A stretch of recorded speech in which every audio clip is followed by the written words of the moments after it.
Bonjour à tous, je suis ravie de vous retrouver. Si je vous parle d'envie de liberté, d'aventure et le tout avec un peu de confort, eh bien je suis sûre que vous pensez directement au camping-car et aux vannes aménagées. Mais au-delà de l'idée idyllique qu'on se fait du voyage en itinérance, il y a toute une réalité. Entretien des pneus, réglementation spécifique ou encore permis adapté. Aujourd'hui, je vous emmène à la rencontre de Tom, un passionné de la route qui va nous partager ses bons conseils. Puis ma vie de conducteur de camping-car, c'est tout de suite dans Contact.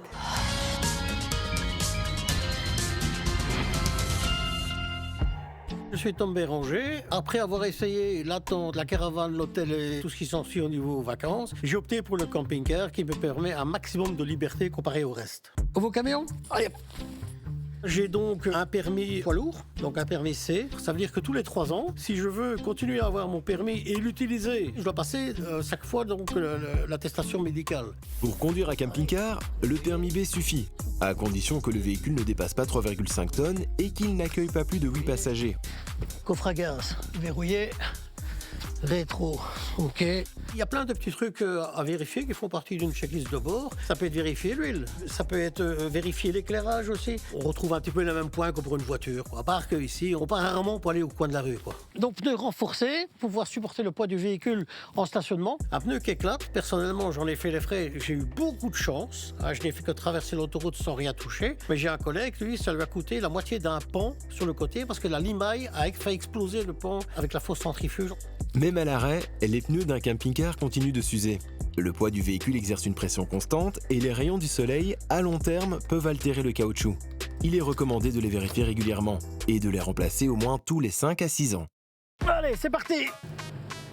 Les avantages du camping-car, c'est que je pars quand je veux, je roule quand je veux, je m'arrête quand je veux, je me stationne quand je veux, je mange quand je veux. C'est vraiment la liberté. Alors là, le danger, parfois, c'est quand j'ai pas de passagers. Je dois...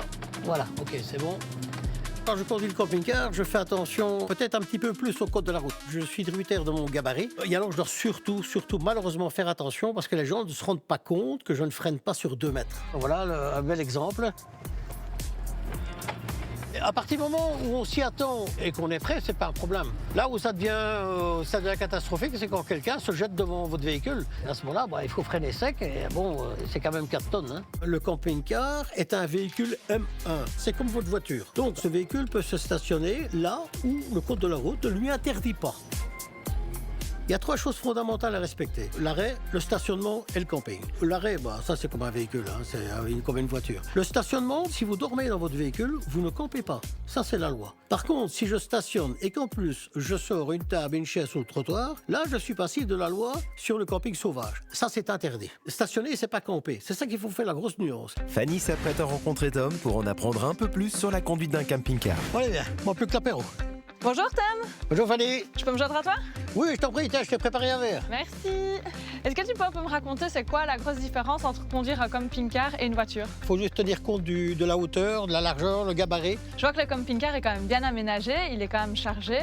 Comment ça se passe au niveau des réglementations du chargement et des emplacements? C'est-à-dire que chaque véhicule a sa masse à ne pas dépasser. Quand vous allez à votre premier contrôle technique, on vous donne ce poids. C'est à répartir entre passagers, l'eau, le gaz, les bagages, etc.